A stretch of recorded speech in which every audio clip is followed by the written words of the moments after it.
So foster care was rather new to us. We became foster parents about 4 years ago.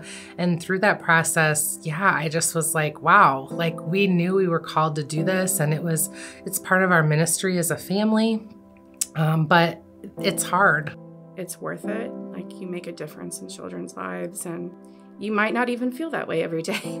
Like, you might collapse on your bed and be ready for it to be over, but just know that you're making a difference, and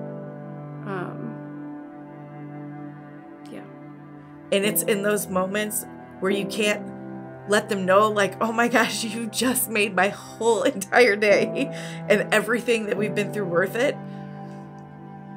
Because you don't want to make them feel uncomfortable, but it is just amazing. Being able to be a part of their future, knowing that something that could be so minor could completely change everything for them. And so I knew that I had to give back what was given to me. That's truly what I strive for with my babies, is just giving them everything that they need so that they won't be the children that had the experience that, so many of our children have, whether it be abusive situations, just feeling less than. I just pour into them everything that was poured into me. I'm Sherry Chapman, and I am the Executive Director and Founder at Called to Care. I wanted to start something like Called to Care because I saw the needs that we were having as foster parents, and the families that I was working with that are foster parents, and I saw the need for support, encouragement, so many needs for the kids. The things I was seeing were heartbreaking, and I just kept thinking, if people saw what I saw, they would want to help. That was my overwhelming thought, is people would want to help if they were seeing what I was seeing, but they don't know how. And I kept thinking, if we could show them a way to help, I think people would want to. Through talking to people that I knew had a heart for Called to Care, we decided to launch this into the world, developed a board, and kind of got going. And our two main focuses right away were that we wanted to get care packages in the hands of foster parents when a placement came into their home in the first 48 hours. So they get a placement and they would register that placement with us, and we would show up within 48 hours with a care package for that child. All new items with tags on, pajamas, clothing, personal items, books, toys, everything for that child specific to their age and gender, hair care that's needed for that child. We also provide a warm meal when we show up at the family's house that day. When we got our second placement, we had joined, we are Called to Care, so we registered her, and they showed up with a lovely package for her and dinner for the family. Ours was specialized. She was 20 years old. She was floored. She'd never been to a house where anybody would put together a package for her of new things, and she was so touched by it. She got a new pair of pajamas, and I think she wore them every day for like a week because she was so excited about them. I mean, it was really cool. Called to Care has definitely been something that's definitely kept us above the water. They say that 50% of foster parents quit within that first year. Without Called to Care, I can guarantee we would be another one of those statistics. Just simple things, from having dinner that I don't have to prepare one night. I know when one of our little kiddos went home unexpectedly and we had an hour to prepare, you guys gave us dinner that night while I was sitting crying in the room. Like, those little moments, and knowing that I have someone that I can reach out to. Like, yes, it's for venting, but also to celebrate. And being able to go to support groups on Monday nights and sit by myself without children touching me, and it's definitely kept us above the water. It allowed us to continue helping the kids. So the first experience with Called to Care was a care package delivery for my little guy, who has been with me since he was a newborn, straight from the hospital. And that was the first time I've ever experienced, receiving a gift for, taking in a baby. And it was wonderful. I think, after all the children that I've taken in, many of them coming to us truly with just the clothes on their back and the shoes on their feet, you go out and you're trying to prepare for them and make sure you have what you need just for that first week. I felt like Call to Care came in with every supply that I could have used for that first week. And it wasn't like, okay, what else do I need? Trying to run out in the middle of the night and grab bottles and diapers. It was just a true blessing to have just those supplies and just the love and care and concern celebrating the new placement. I wanted to become a foster parent because I'm an adoptee myself. When I talk to people about what it's like to be adopted, it's not really something a lot of people understand. It's like when you're playing dodgeball in elementary school and you're like left out because no one wants to pick you for the team. But it's like that every day, and so not a lot of people understand that. And I felt like I was called to do this for other kids that have been in my shoes. So like with Call to Care, I have forced myself to start going to the support group meetings, and it's nice just to have that camaraderie with other foster moms that have been in your position that, because not everyone understands, and they're not going to, and that's fine. But it's really nice to have people that get it and understand why you're stepping into such brokenness. It's been nice to join with Call to Care, the support through the women's group, and just to talk and share stories and lean on each other, where a lot of foster parents prior to this, you're on your own. Your families don't always understand the choices or agree with the choices that you're making.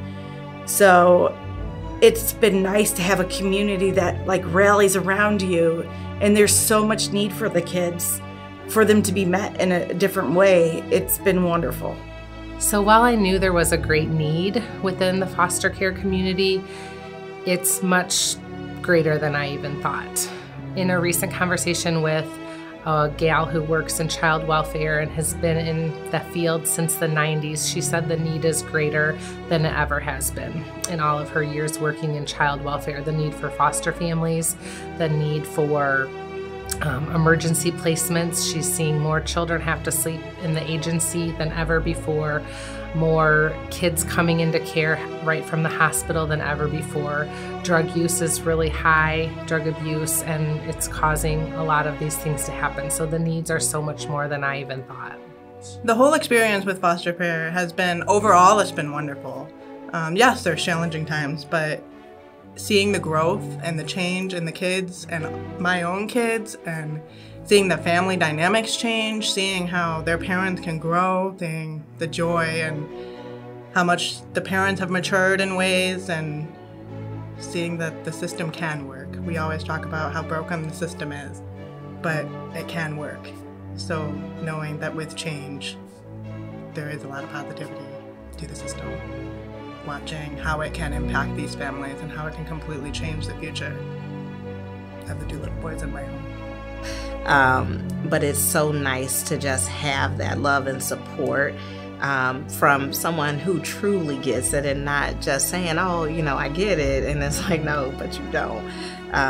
It's been such a blessing. And the support groups, I think for me, it's not so much as what I'm learning, it's just because I lived it. And so for me, I've always, felt like so much more needs to be taught for foster families, for foster children. And I think that this is it, and to finally, I think as a child, you have this inner voice and you want people to know, like, this is what I need, as this foster child. And I think Call to Care truly is pouring into the foster parents what that child needs. And so then they can turn around and give it right back to their babies. So I think it's great. So our board has dreams of continuing our reach as we see so many needs arising and how we can best serve these kids and families in foster care with the goal that these kids can gain confidence and move through their life with success. And so summer tutoring is something that we're working on implementing. Almost all kids that come into the system are behind academically, and we know that when we can help them get those tools to gain a self-confidence and increase their reading and get those math skills down, and they can have an education, it can change their life. Like, it can be such a difference maker. And so we're excited to provide summer tutoring for foster kids, and we're dreaming about other things, and we don't know what the Lord would have for us, but we're dreaming of having a house maybe someday that can be a place of healing for these kids and families, a place where kids can visit with their bio families instead of having to meet at McDonald's or in a sterile agency office somewhere where they can connect and engage. There's lots of stories about kids sleeping in agency's office when they come into care because they can't get a placement that night. We would love to be a house that can provide that emergency placement overnight if needed. We would love to have therapy rooms for kids where we can do group work with children that are in foster care, as it's hard to find those services a lot, which I've learned as a foster parent. It's really difficult to find therapy that is local, that is effective, that's trauma-based, and that takes the insurance that the kids have. So we would love to be able to provide therapy and counseling for families, for the children, and also just some group work for kids. Those are some of the dreams that we have right now. When I'm old and I'm looking back on this life, I recently, and I think it was a friend of Sherry's actually that said she didn't want a part of herself to go unused or something to that effect. And I really feel that way. You know, I don't want a piece of love to go wasted. And I don't want a kid to ever feel like they don't have that. So, yeah, I mean, there's no more thing in my life that's more fulfilling than being that person for a child that doesn't have that or has never had that, you know? It's a beautiful thing, and when I do get to the pearly gates, if that's where I'm going, I want to be able to say that I used up every part of myself trying to help other people in what I was called to do. My name is Amber. I'm a foster mom, and that's my story. My name is Carissa. I'm a foster parent, and that's my story. My name is Tabria. I'm a foster mom, and that's my story. My name is Nicole. I'm a foster parent, and that's my story. My name is Sherry. I'm a foster mom, and that's my story.